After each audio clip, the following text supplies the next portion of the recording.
When did you realize she wasn't the one texting you? I finally gave my number to the coffee shop regular I have been too shy to talk to. She texts me back instantly, and then HR tells me I am under investigation for harassing her. Garrett waves me off the espresso bar like I just spilled something toxic. Not restock. Not we're slammed. He uses the tight jaw voice managers save for write-ups. He says, Nolan, office, now. My stomach drops because I already know what this connects to. A regular has been coming in during my shifts. We keep doing that almost eye contact thing. The safe kind. The maybe someday kind. I finally take a risk and write my number on her cup. Her text shows up so fast my phone barely has time to buzz. And now Garrett pulls up corporate emails with my name on them like I am a liability. He tells me there is a complaint. He tells me HR is involved. He tells me, do not contact her again. If I lose this job, I lose my apartment. If I get labeled a creep, I lose my reputation everywhere. And if I cannot fix this before she leaves town, I will never get the chance to explain what I actually do and what I never do. I'm Nolan and I make coffee for a living. People love to treat service jobs like a temporary mistake instead of an actual life. I do not have the luxury of treating it like a joke. This job pays my rent. This job covers my groceries. This job also puts one person in my line of sight again and again. Tessa. I learn her name from the mobile order screen first. I see it on the cup stickers. I hear other baristas say it casually like it does not matter. It matters to me. Tessa comes in with her laptop and that tired but trying energy. She orders the same thing with small variations like she wants comfort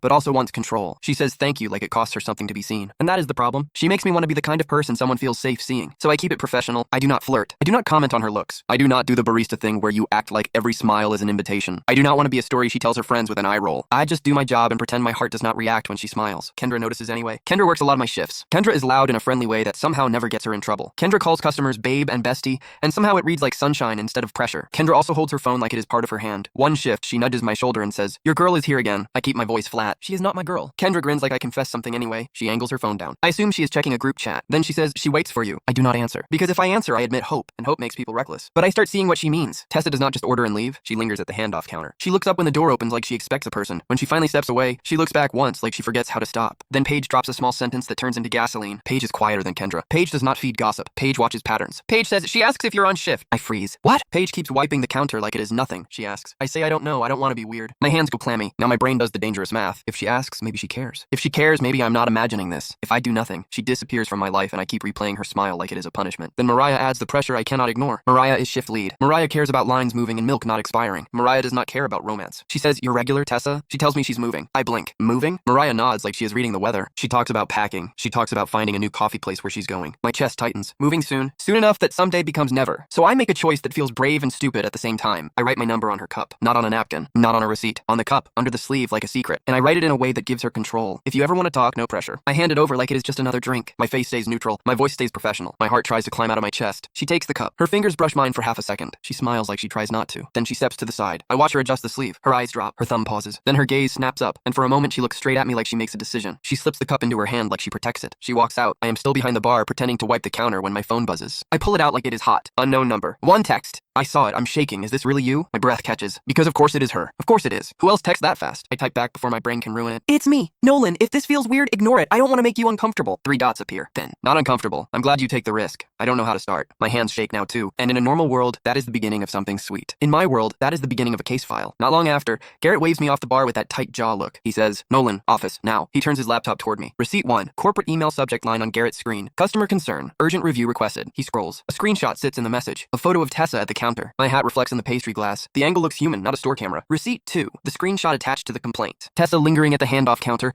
cropped so it looks like she cannot escape. Garrett says, this comes from a coworker. They attach it as context. My stomach twists. A coworker takes photos of customers? Garrett's jaw tightens. We follow the process. We do not debate it in here. Then he reads the complaint summary. Customer states employee wrote personal number on cup. Customer felt pressured and unsafe. Customer requests employee be removed from shifts. My ears ring. I say, she texts me. Garrett's eyes sharpen. After you write it? Yes, I can show you. He holds out his hand. So I open my messages. I show him the thread. Receipt 3. Text thread preview on my phone. I saw it. I'm shaking. Is this really you? Not uncomfortable. I'm glad you take the risk. Garrett stares like he tries to decide whether it helps me or hurts me. Then he says, HR assigns this. Delaney from corporate handles it. Until it resolves, you do not contact her and you do not mention her. I blink. But she's the one texting. Garrett's voice turns flat. Doesn't matter. If there is a complaint, we follow procedure. You do not contact her. He slides a printed page across the desk. Receipt 4. Printed policy excerpt. No employee may initiate or continue personal contact with a customer following a reported concern. My hands feel numb. Garrett adds, you come off the bar. Back of house and stocking only. Translation. Less tips. Less visibility. More suspicion. I swallow. Who sends the screenshot? Garrett's mouth tightens. I do not discuss that, which means he knows and it is someone who still clocks in. I leave the office feeling like the whole store tilts. The air changes the second I step back out. Paige looks at me with wide eyes. Mariah avoids my gaze like she wants no part of it. Trevor watches like it is entertainment. And Kendra? Kendra tilts her head and gives me the smallest, softest look. Like she feels sorry. Like she stands on my side. For a second, I almost believe it. Then my phone buzzes again. Unknown number. Are you okay? You go quiet. I stare at the screen. Because I am not allowed to answer. Because answering can become continuing contact. Because my hope is now a liability. I slide the phone into my pocket and feel my heart slam against it. I realize something that makes me colder than the walking walk-in fridge. If this is real, Tessa thinks I ignore her. If this is fake, someone plays me. Either way, I lose control of the story people tell about me. I try the quiet route. I think if I stay calm and do my job, the truth surfaces on its own. The truth does not surface. The rumor does. The store has a group chat that is supposed to be for coverage. Swaps. Running late. Who takes my tumbler? It turns into a courtroom. I am not in it because of a phone glitch that never gets fixed. Paige sends me screenshots privately. I stand in the back stacking sleeves when her message hits. Receipt 5. Paige's screenshot of the group chat. Trevor. So are we acting like nothing happens? Jocelyn. What happens? Trevor. Nolan gets reported by a customer. Brooke. For what? Trevor. Writing his number. She complains. Alana. Yikes. Kendra. Let's not dogpile. We don't know details. Trevor. If HR is involved, it's serious. My throat tightens. I'm not in the chat. I cannot correct anything. I become a cautionary tale in real time. Paige adds her own message. I'm sorry. I try to shut it down. They keep going. I type back with stiff fingers. Thank you. Please don't get pulled into it, but I am already pulled in. Because when I step onto the floor with a box of sleeves, I feel eyes on me. Not everyone. Not constantly. Just enough to make me feel like I have a stain. Trevor stays loud on purpose. He says, we just gotta be careful with customers now, right? He laughs like it is a joke. Mariah snaps, Trevor, stop. Trevor shrugs like he has no idea why it is cruel. I learn fast. People distance themselves from under investigation,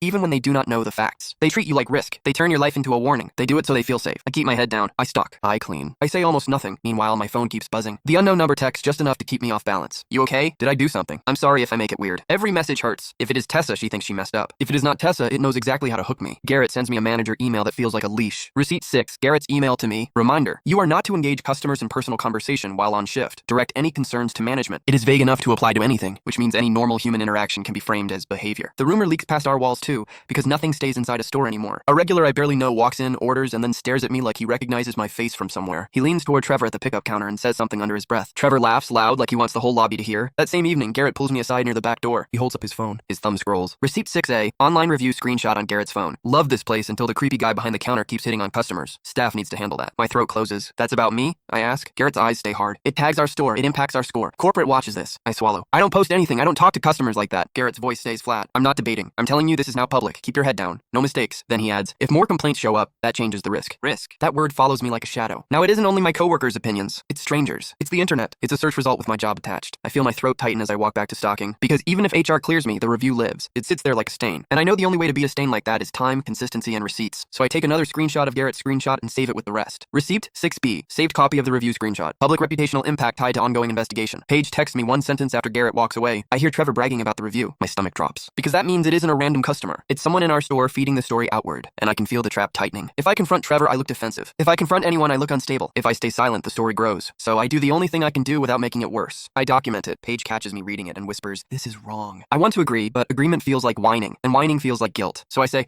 I have to be careful. Paige nods and looks like she wants to say more. Then she does not. Because this situation makes people afraid of being helpful. Customers notice something feels off. Regulars ask, you okay? I say long week and keep moving. Then Tessa comes in again. At least Tessa walks through the door. I do not stare. I do not smile big. I do not do anything that can be interpreted as me targeting her. I am in back of house, but I can see the counter through the doorway. She steps up and Kendra runs register. Kendra's voice turns honey. Hey, what can I get you, babe? Tessa orders quietly. She keeps glancing toward the bar like she searches for me. Kendra leans in and says something I cannot hear. Tessa's shoulders tense. Kendra laughs. Tessa's mouth tightens. Kendra points toward the seating area like she directs traffic. Tessa takes her drink and sits. She pulls out her phone. She stares at it. She types. She stops. My phone buzzes in my pocket. I do not take it out on the floor. I keep hearing Garrett's warning and Delaney's upcoming questions. I step into the walk-in cooler for milk just so I can breathe without eyes on me. In the cold air, I check the message. Unknown number. You're avoiding me. My chest hurts. Because if it is her, she is right. And if it is not her, it knows exactly what to say. I do not respond. I put the phone away. I come back out with milk and try to be a robot. Mariah corners me by the syrup rack. She keeps her voice low. Delaney comes in. My stomach flips. Now? Soon, she says, avoiding anything that sounds like a schedule. Garrett wants you ready. Calm. Clear. I swallow. Do you believe me? Mariah hesitates. That hesitation is my answer. Mariah believes whatever keeps the store from being sued. Mariah believes in policy, not people. She says, I believe you should not make it worse. Then she walks away. My chest feels heavy. I open my bank app in the back because panic makes me check numbers. Receipt 7. Bank alert notification on my phone. Low balance warning. Account below threshold. Back of house shifts mean fewer tips. Fewer tips mean rent becomes a cliff I can see. I text Mason. HR investigating me. I need receipts. I need you calm. Mason replies instantly. Say nothing to anyone. Screenshot everything. Facts only. When I spiral, Mason becomes a spreadsheet. Right now, I need a spreadsheet. Delaney walks in with a tablet and a folder and a face that looks like procedure. Garrett greets her like he tries to prove we are a well-run ship. Delaney says, I am here to gather information. When she looks at me, it feels like she looks through me. She says, we speak privately. I follow her into the office. I sit across from her and fight to keep my hands still. Delaney opens her tablet. I ask a series of questions. Answer clearly. Do not speculate. I nod. She says, do you write your phone number on a customer's cup? Yes, I say. And honesty tastes like risk. Delaney asks, why? I say, she asks about me. She lingers. She tells Mariah she is moving soon. I write no pressure. Delaney shows no reaction. She asks, do you initiate contact with her by phone after writing your number? No, I say quickly. She texts me. Delaney holds out her hand. Show me the messages. I slide my phone across the desk. Delaney scrolls face neutral. Then she asks, do you recognize this number? I shake my head. I assume it is hers? Delaney pauses. Assume. I swallow. She says, any other contact with the customer? Social media? DMs? No. She taps her screen and turns it toward me. The complaint intake form appears. The customer statement reads like I am a predator. It says I watch her. It says I corner her. It says I make her unsafe. None of that matches my reality. Delaney asks, is this accurate? No, I say, and my voice goes firm. It is not. Delaney asks, do you know who takes the photo attached to the complaint? I do not, I say, but it looks like an employee angle, not a store camera. Delaney's eyes narrow slightly. That is the first sign of interest. She says, you do not contact the customer during the investigation. I don't, I say. Delaney asks, does the customer contact you? My mouth tightens. Yes, she texts me. I stop responding when Garrett tells me not to. Delaney looks up. That is a good decision. Then she adds, I need complete screenshots of the full conversation. I nod. I send them. Delaney gives me an email address and a case reference. Receipt 8. Delaney's HR email request. Please provide complete screenshots of the message thread associated with this matter. My hands shake, but now the shaking has direction. I leave the office with a mission. Receipts. Proof. Clarity. Then my phone buzzes again. Unknown number. I don't like how your coworkers look at me. My stomach drops, because that is not about us. That is about the store. That is about something the texter can see. The person texting is either inside my shop right now, watching, or it is someone who works here. When I get home, I send Delaney everything. Not a few screenshots. All of them. Every message. Every gap. Every tone shift I notice but ignore at first because I want it to be real. Mason sits next to me on the couch, leaning in like he reviews a contract. Do not crop, he says. Do not edit. Do not add commentary. Facts only. So I send facts. Receipt 9. Email I sent to Delaney with attached screenshots. Full message thread screenshots, unedited, from first message through most recent. Then the waiting starts. Waiting gives your brain room to invent outcomes. I think about rent. I think about losing shifts. I think about being labeled forever. Delaney returns for more interviews. Garrett pulls people into the office one by one. Door shuts. Door opens. Faces come out tight. Trevor comes out pale. Paige comes out furious. Kendrick comes out composed like she attends a networking meeting. Then Garrett posts an adjusted schedule. I find out when Mariah hands me my station assignment and says, stalking. When I check my hours, my stomach twists. They shrink. Not enough to scream retaliation. Just enough to hurt. Receipt 10. Schedule change notice posted in the break area. Adjusted hours pending ongoing HR review. My rent autopay tries to run and bounces. My bank sends the notification like it casually ruins my week. Receipt 11. Bank notification. Autopay declined due to insufficient funds. I sit on the edge of my bed and stare at the screen. Mason reads it over my shoulder. We cover it, he says. But this is leverage. They squeeze you. I hate that he is right. I message Garrett professionally. I am concerned about reduced hours during an investigation. Can we discuss? Garrett replies with corporate language. Hours reflect operational needs. Operational needs means optics. The financial pressure keeps escalating in quiet, ugly ways. Mason covers the rent shortfall, but he does it with a seriousness that makes me feel smaller, not safer. He opens his banking app and shows me the transfer. Then he holds his phone up until I see it. Receipt 11A. Transfer confirmation from Mason. Rent coverage transfer shows as delivered with note. Pay it back when hours restore. He is not mean about it. He is realistic. He says, I'm not mad. I just need this to not become our normal. I nod. It won't, but my chest is tight because normal gets decided by other people right now. Then my landlord's portal sends an automated message anyway, because it does not care about context. Receipt 11B. Rental portal notice. Payment attempt failed. Late fee pending if not resolved. I stare at it like it is a threat. It is not a dramatic threat. It is a normal one. And normal threats ruin lives faster than dramatic ones, because nobody thinks they count until they stack up. I look at Mason and say,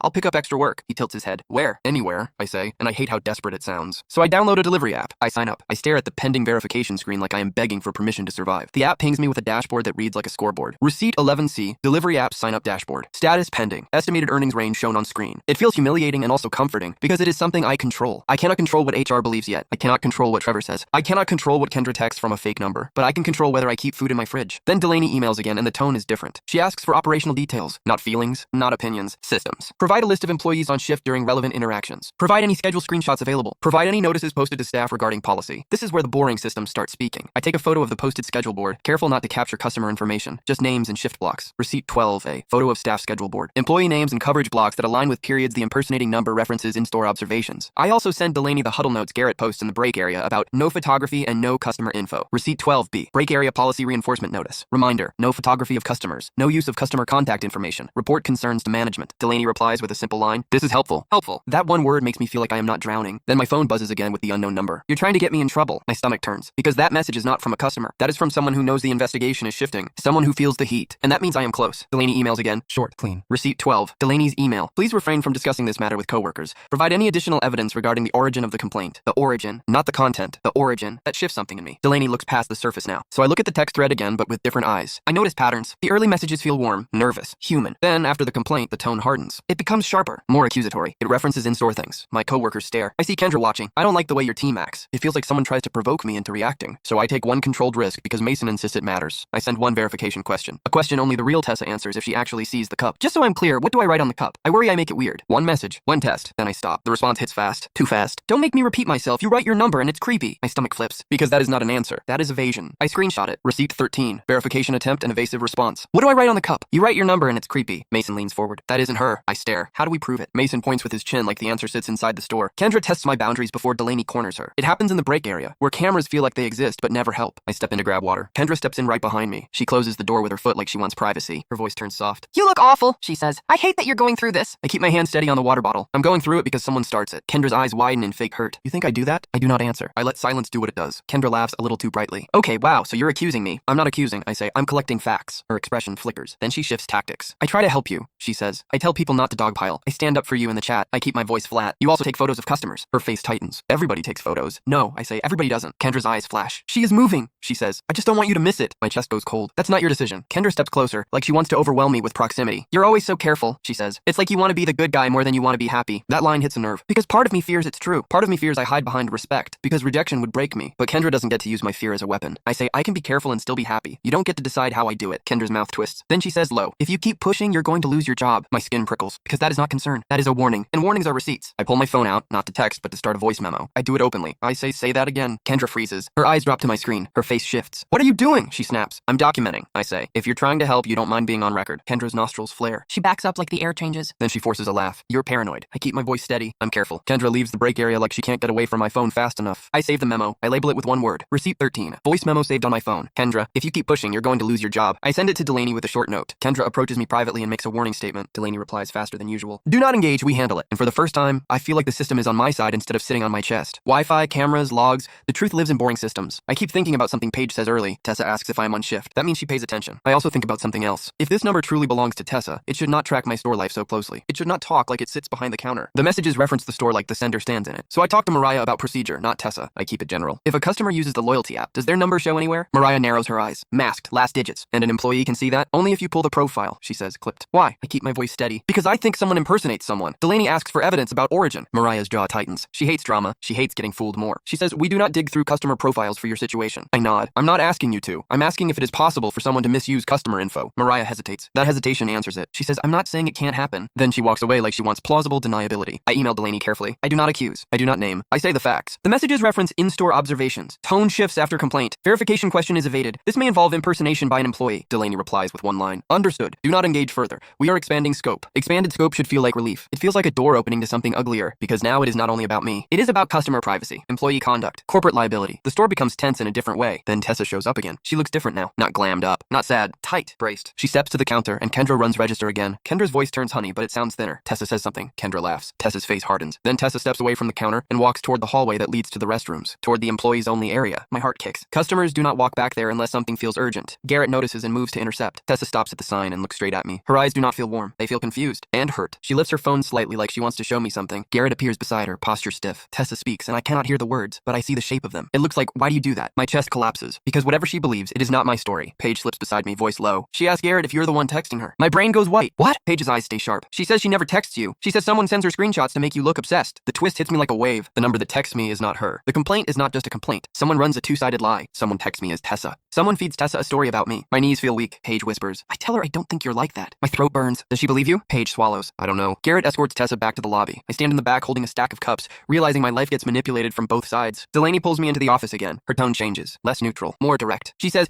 the customer indicates she does not text you. Relief floods me so hard I feel lightheaded. I know, I say. I suspect impersonation. Delaney nods once. We do not conclude without evidence. We gather it. We now have enough to expand investigation. She slides her tablet toward me. A screenshot collage appears. Not mine. A different thread. Some lines match my real messages. Some lines look rearranged. Some lines look invented. It is like someone takes my words and builds a worse version of me. Delaney says, this is what the customer receives from an anonymous source. Anonymous source. My skin crawls. Delaney continues, we are reviewing store camera footage and internal access logs. The words camera footage feel like oxygen, because boring systems do not lie. Delaney looks at me. I need a careful answer. Who in the store expresses interest in this customer? My stomach tightens. Naming someone feels risky, but Delaney's eyes stay steady. So I state the fact. Kendra talks about her the most. Delaney's expression barely shifts, but it aligns with something. She says, we also have prior documentation regarding an employee photographing customers. My heart stutters. There is only one person here who treats her phone like a limb. Delaney says, in the meantime, the customer requests to speak with you off the floor in a controlled setting, with management present. My throat tightens. She wants to speak to me? Delaney nods. She wants clarity. She also wants boundaries. I swallow. I can do boundaries. Delaney's mouth softens slightly. Good. Garrett sets up the meeting in the training corner, not the private office. Delaney sits with her tablet. Garrett sits like a guard. I sit with my hands open on my knees like I'm trying to signal no threat. Tessa steps in. She looks smaller emotionally, like she carries shame she does not choose. Her eyes flick to me, then away. Delaney says, this is structured. Clarity, not blame. Nolan speaks first. I keep it simple. I write my number on your cup. I write no pressure. I do not not text you first. I do not send you screenshots. I do not talk about you in a way that makes you feel watched. Tessa's hands stay folded tight. She says, I never text you. I believe you, I say immediately. I think someone impersonates you. Her eyes snap up. Why would anyone do that? I take a breath. I don't know yet, but I'm trying to prove it. Tessa's voice shakes. I come here because it feels safe. It is my routine while I pack and stress. Then people start looking at me weird, like I cause a problem. Then screenshots show up that make you look obsessed. My chest tightens. I'm not. She flinches, like she wants to believe me, but her body stays in defense. She says, when I see your number, I panic. Not because I hate it, because I like you, and I don't want to be that person who misreads a barista. My heart aches. She continues, I don't text because I don't know if it is appropriate. Then I start getting messages that say you are mad, that you talk about me, that you tell coworkers I flirt. My jaw clenches. I don't. Tessa nods slowly. Then she pulls out her phone. She shows Delaney the collage. Some lines are real, some lines are fabricated. It is edited to make me look like a threat. Receipt 14. Tessa's received screenshot collage. Edited message images that splice Nolan's real lines with fabricated threatening lines. I feel sick. Tessa says, I don't want to get you fired. I just want it to stop. So I ask Garrett what to do. Garrett shifts like he hates being involved. Tessa adds, then someone sends me the photo of me at the counter and says, see, he watches you. My skin crawls. That photo is in my complaint too. Delaney nods. That is why we link them. Tessa's eyes fill. I feel stupid. I shake my head hard. You're not. Someone manipulates both of us. Tessa exhales. Why? I keep it honest but safe. Some people like control. Some people like drama. Some people like being the gatekeeper of who gets to connect. Tessa nods like it lands. Then she says, I'm leaving soon. I don't want my last stretch here to be this. I hate the word last, but I do not chase it with desperation. I say, I want you to feel safe here. Even if you never talk to me again, I want you to have your routine back. Tessa looks at me, and for the first time, the hurt shares space with something softer. I want my routine back too, she says. Delaney ends the meeting with procedure. If you receive further messages, forward them to me. Nolan, you continue no contact outside structured settings. Tessa nods. She stands to leave. At the door, she looks at me and says quietly, I'm sorry I believed the worst for a minute. My throat burns. I'm sorry someone makes you feel unsafe. She nods and walks out. The second the door closes, Delaney turns to Garrett. We speak with Kendra now. Garrett's face tightens. He calls Kendra in. Kendra enters with the composed look. The I can explain anything look. Delaney wastes no time. Kendra, do you use a secondary messaging number application on your phone? Kendra blinks too slow. No. Delaney slides a printout across the table. Receipt 15. Corporate IT summary note. Anonymous messaging number shows repeated connections to store guest Wi-Fi during relevant periods. Kendra's face shifts. Not panic yet. Calculation. Delaney continues. We review store camera footage. We have a sequence where an employee handles a customer's cup after the drink is made before the customer receives it. Kendra laughs sharp. That's ridiculous. Delaney taps her tablet and turns it toward her. A still frame appears. Clear. Kendra at the counter. Hand on a cup. Other hand low with her phone. Receipt 16. Camera still frame. Kendra handling the cup at the handoff counter.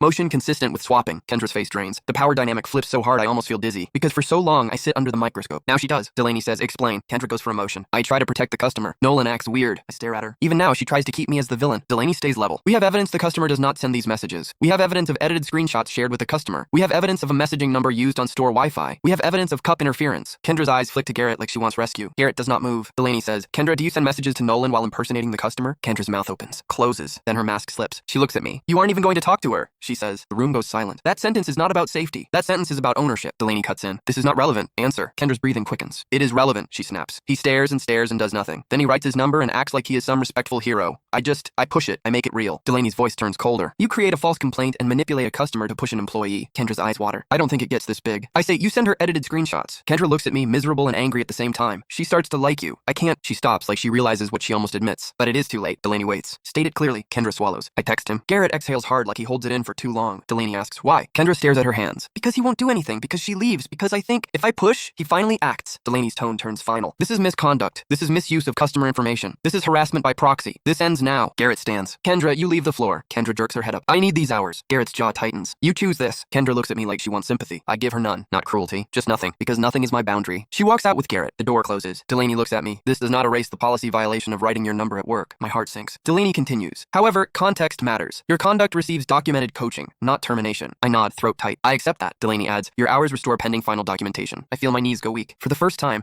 I can see a version of my life that does not collapse. Garrett calls a brief team huddle. He does not spill details like a gossip blog. He does policy. He says, there is an HR matter involving misuse of customer information and inappropriate conduct. That employee is no longer scheduled. We reinforce policy. Do not photograph customers. Do not share customer information. And do not initiate personal contact at work. Trevor looks like he swallows a rock. Paige stands near me like a quiet shield. Mariah nods like she is relieved the store can breathe. After the huddle, Trevor corners me near the back. His voice turns small. I don't know, he says. I keep my boundary. I know you don't, but you still spread it. Trevor winces. I'm sorry. I nod once. Don't do it again. That is it. No revenge speech. No cruelty. Just a line. Delaney sends the closure email. Not a novel. Just enough. Receipt 17. HR closure email excerpt. Investigation substantiates impersonation and policy violations by an employee. Nolan's conduct addressed with coaching. No further action at this time. Hours restored, effective immediately. I stare at it like it is a lifeline. Mason reads it and exhales. Garrett also pulls me aside for coaching because the company needs to show it addresses every policy point, even when I'm the victim of impersonation. He hands me a one-page document. It is not dramatic. It is not emotional. It is a form with checkboxes. Receipt 17A. Coaching acknowledgement form. Topic: professional boundaries with customers. Action: employee acknowledges policy and commits to compliance.